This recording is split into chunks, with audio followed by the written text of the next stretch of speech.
వాదులు ప్రాణాలు కోల్పోయారు. దక్షిణ లెబనాన్లోని బాకా వ్యాలీలో ఇజ్రాయెల్ ఈ దాడులకు పాల్పడినట్లుగా తెలుస్తోంది.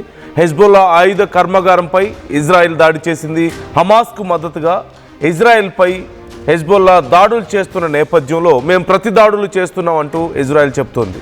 2024లో హెజ్బొల్లా ఇజ్రాయెల్ మధ్య ఒప్పందం కుదిరిన విషయం మనకు తెలిసిందే.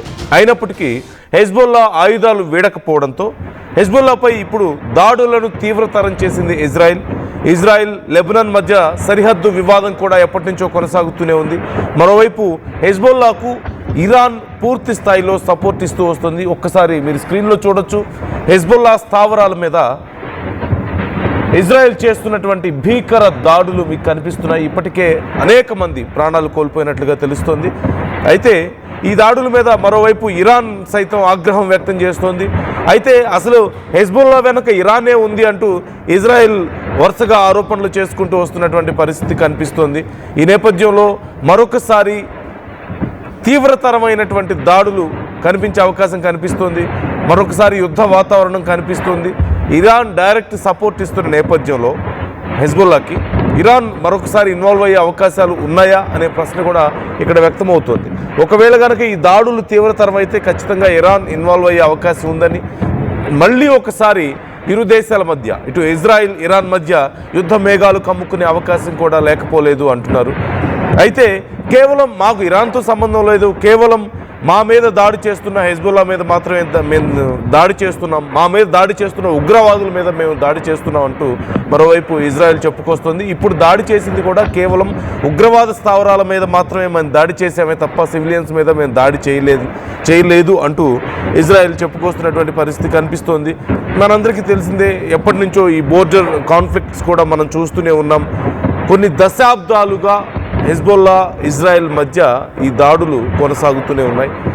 అయితే 2024 సమయంలో ఇరు దేశాలు ఇటు హెజ్బొల్లా అలాగే ఇటు ఇజ్రాయెల్ ఇద్దరి మధ్య ఒక ఒప్పందం అయితే కుదిరింది, సీజ్ ఫైర్ ఒప్పందం కుదిరింది. కానీ హెజ్బొల్లానే సీజ్ ఫైర్ వైలేషన్స్కి పాల్పడుతుంది, తమ మీద దాడి చేస్తుంది అంటూ ఇజ్రాయెల్ ఇప్పుడు ఆరోపిస్తున్నటువంటి పరిస్థితి కనిపిస్తోంది. మరోవైపు హెజ్బొల్లా మీద చేసినటువంటి దాడుల్లో ఇప్పటికీ అనేక మంది ప్రాణాలు కోల్పోయే నేపథ్యంలో మరిన్ని అటాక్స్ హెజ్బొల్లా వైపు నుంచి ఉండే అవకాశాలు చాలా క్లియర్గా కనిపిస్తున్నాయి. ఇరాన్ ఇన్వాల్వ్మెంట్ ఇందులో చాలా క్లియర్గా ఉంది.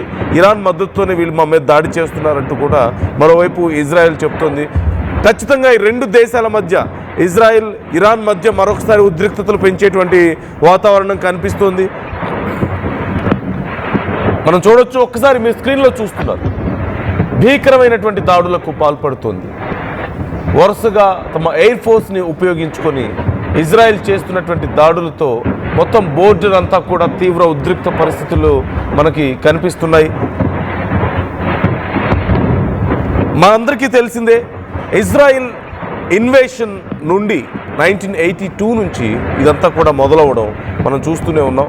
అప్పటి నుంచి ఇటు హెజ్బొల్లా, మరోవైపు ఇజ్రాయెల్, హెజ్బొల్లా ఇన్వేషన్ అక్కడ ఆ ప్రాంతం హెజ్బొల్లా ఎమర్జ్ అయింది అసలు ఈ షియా మిలిటెంట్స్తో మనందరికీ తెలిసిందే. అయితే ఇజ్రాయెల్ దాడుల్ని మేము ఎదుర్కోవడానికే, ఇజ్రాయెల్ ఘాతకాలను ఎదుర్కోవడానికే మేము ఫామ్ అయ్యామంటూ వాళ్ళు చెప్పారు. అప్పటి నుంచి ఇద్దరి మధ్య తీవ్రమైనటువంటి దాడులు కొనసాగుతూనే ఉన్నాయి.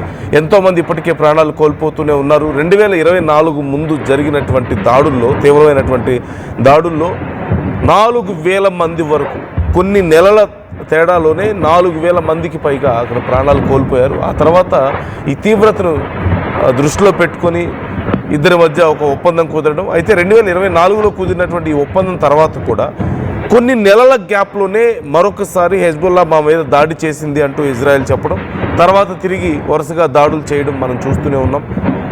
అయితే మేజర్గా ఇరాన్ సపోర్ట్తోనే వీళ్ళు చేయగలుగుతున్నారు అంటూ ఇప్పుడు కూడా ఇజ్రాయెల్ చెప్తోంది. కాకపోతే ఇది హెజ్బొల్లా మీద దాడితో ఆగుతుందా, లేకపోతే ఇరాన్ వరకు ఈ అటాక్స్ వెళ్ళే అవకాశం ఉందా? ఇజ్రాయెల్ చాలా ఆశగా ఎదురు చూస్తుంది ఇరాన్ మీద ఏ చిన్న అవకాశం ఎప్పుడు దొరుకుతుందా అని. సో ఈ నేపథ్యంలో మరొకసారి ఇరాన్ వైపుకి ఈ దాడులు మళ్ళీ అవకాశం చాలా క్లియర్గా కనిపిస్తుంది. మరొకసారి నేను అక్కడ జరుగుతున్నటువంటి యుద్ధానికి సంబంధించినటువంటి విజువల్స్ మీకు మరింత క్లియర్గా చూపిస్తాను.